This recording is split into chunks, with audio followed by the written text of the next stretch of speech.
ஆனால் சமீப காலத்தில் ஊடகங்களிலெல்லாம் பார்த்தால் ராமனாரு அவர் ஏதோ வடநாட்டு கடவுள், நம் தமிழகத்துக்கும் ராமனுக்கும் என்ன என்கிறதெல்லாம் காதில் படும். வடநாடும் இல்லை, தென்னாடும் இல்லை, ஒரு பாரதம் மட்டுமே இல்லை, ஜகத்து முழுக்க கடவுள் என்னால் அது சீதாராமனுக்கே உண்டான வைபவம். நாம் வேணுமானால் அது பாரத தேசத்துக்குன்னு சுருக்கி கொள்ளுகிறோமே தவிர பிரபஞ்சத்துக்கே ராமநாமம். ராம ராம என்னும் நாமம், ராம ராம என்னும் நாமம், நாவிற்கு ருசியை தந்திடும் நாமம், நன்மைகளை செய்யும் நாமம்.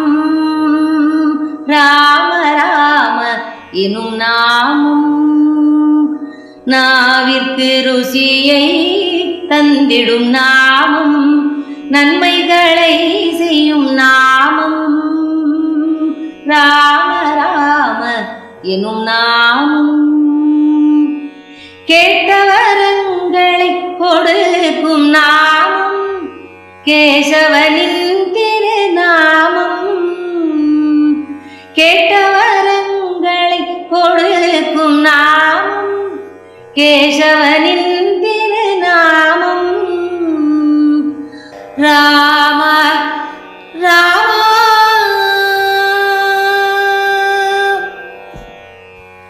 ஏன் அப்படி சொல்லுகிறேன் என்றால், பிரம்மாவனுடைய சத்தியலோகத்தில் சதகோட்டி பிரவிஸ்தரமான ராமாயணம் இருப்பதாக தெரிகிறது. சதன்னா 100, கோட்டினா கோட்டி, 100 கோடி ஸ்லோகங்கள் பெருத்த ஸ்ரீராமாயணம். அது சத்தியலோகத்தில் உள்ளது. ஏன் அது நமக்கு கிடைக்காதா என்றால், 24,000 ஸ்லோகங்கள் கொண்ட ராமாயணத்தை வாசிக்கவே கஷ்டமாக உள்ளது. 100 கோடி ஸ்லோகங்கள் கொண்ட ராமாயணத்தை கனவிலும் நினைத்து பார்க்க முடியாது. அதனால தான் பிரம்மா ஆதி காலத்திலேயே ஜாகிரதைப்படுத்தி அதை அங்கே வைத்துவிட்டு நமக்கென்று சுருக்கமாக எழுதி கொடுத்து விட்டார் போலும். அதனால் அது ஒரு பாரத தேசத்துக்குன்னு வைத்துக்கொள்ள வேண்டாம்.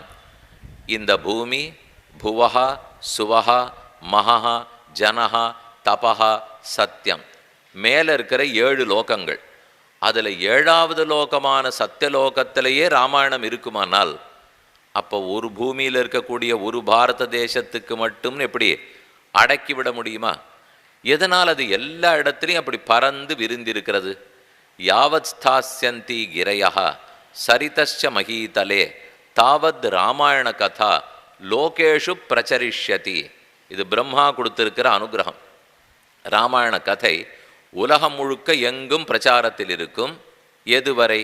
யாவத் ஸ்தாஸ்யந்தி கிரையா, மலைகள் இருக்கும் வரை, கடல் இருக்கும் வரை, சூரிய சந்திரர்கள் இருக்கும் வரை, ஜோதிஷ் சக்கரங்களெல்லாம் சுழன்று கொண்டு நதிகள் ஓடிக்கொண்டிருக்கும் வரை எப்போதும் ராமாயணத்தினுடைய பெருமை இருந்து கொண்டே இருக்கும்.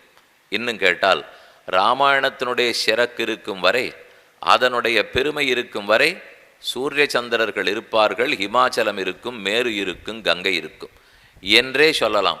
அப்படின்னா அந்த ஸ்லோகத்திலே பிரம்மா அனுகிரகிக்கும் போது பாரத தேசத்தில்னு சொல்லவே இல்லை. யாவத் ஸ்தாஸ்யந்தி கிரையா சரிதஸ்ச மகீதலே, பூமி முழுக்க எங்கும் கங்கை ஓடுமோ நதிகள் ஓடுமோ அதில் முழுக்க ராமாயண கதை இருக்கும். லோகேஷு பிரச்சரிஷ்யதி, உலகம் முழுக்க அதன் பிரச்சாரம் இருக்கும்னு சாதித்திருக்கிறார். அதனாலே ஒரு இடத்துக்கு மட்டுமோ ஒரு மாநிலத்துக்கோ ஒரு தேசத்துக்கோ மட்டுமல்ல, மொத்த மனித குலத்துக்காக, ஏன் தேவர்களுடைய குலத்துக்காக எத்தனை மிருகங்கள் பசுக்கள் பறவைகள் இனம் இருக்குமோ, குரங்கு ஜாதிக்கு ராமாயணத்தினால எத்தனை வைபவம். அப்படின்னு அது மனுஷ ஜாதிக்கு மட்டும் கட்டுப்பட்டது அல்ல, மொத்த ஜாதிக்கும் பசு ஜாதிக்கும் பரப்பன ஊர்வன நகர்வன ஸ்தாவர ஜங்கம தேவ மனுஷ எத்தனை உண்டோ அத்தனை பேருக்கும் பொதுவானது ராமாயணம். ஆனால் அப்படி இருக்கிறச்சே ராமன் ஆறுன்னு தெரியலே, கதாபாத்திரமா மனித பாத்திரமா தேவ பாத்திரமானு கேட்டுக்கொண்டிருந்தால் ஆரோ ஒரு சிலர் கேட்க வேணுங்கிறதுக்காக கேட்கலாம், அதற்கு பதில் சொல்ல வேண்டிய தேவையில்லை. ஆனால் நம்ம குழந்தைகள் கேட்கும்போது கண்டிப்பாக அதற்குரிய பதிலை சொல்லித்தான் ஆக வேண்டும். அதற்குத்தான் ஒரு அமைப்பாக ராமாயண கதையே வெவ்வேறு கோணத்திலிருந்து பார்க்க போகிறோம். ஹரே ராமன்னா என்ன பார்க்கணும், சீதாராமன்னா என்ன விஷயம், ஜெய ஜெயராமன்னா என்ன விஷயம், எல்லாம் அநேகமாக உங்களுக்கு தெரிந்த விஷயம். எந்த புது கதையும் சொல்ல முடியாது. அதே ஸ்லோகந்தான். தசரதனுக்கு 3 மனைவியர், மக்கட்பேர் இல்லை, ரிஷசிருங்கிறரை கூட்டின்னு வந்தார், பெரிய புத்திரகாமேட்டி யாகம் பண்ணினார், பாயசப்பானை கிடைச்சது, பிரித்து கொடுத்தார், 4 குழந்தைகள் பிறந்தார்கள். இந்த கதையை யாரானு எந்த வருஷமானு வந்து இம்மி மாற்ற முடியுமா? முடியாது. எதுவும் மாறப்போறதில்லை. அன்னிலேருந்து இன்னி வரைக்கும் பல உபன்யாசகர்கள் வந்து சொல்லியிருப்பார்கள். மாறுமானால் கேட்கிறவர்களுக்கு மாற்றுதல் விருப்பம் இல்லை, சொல்றவருக்கு மாற்றுவதற்கு தெரியாது. ஆதாரமான கதை வால்மீகி ராமாயணம். அதை ஆதாரமாக கொண்டு கம்பநாடர் ஓஹோன்னு 10,000 பாடல்கள் பாடினார். கேரளத்தில் மொழிபெயர்ப்பு, கன்னடத்தில் மொழிபெயர்ப்பு, தெலுங்கில் மொழிபெயர்ப்பு, வடக்கே ராமச்சரித்த மானஸ்னு ஓஹோங்கிற மொழிபெயர்ப்பு எவ்விடத்திலும் குறைச்சலில்லாமல் நடந்து வருகிறது. அப்படி எந்த கோணத்தில் பார்க்க போகிறோம்?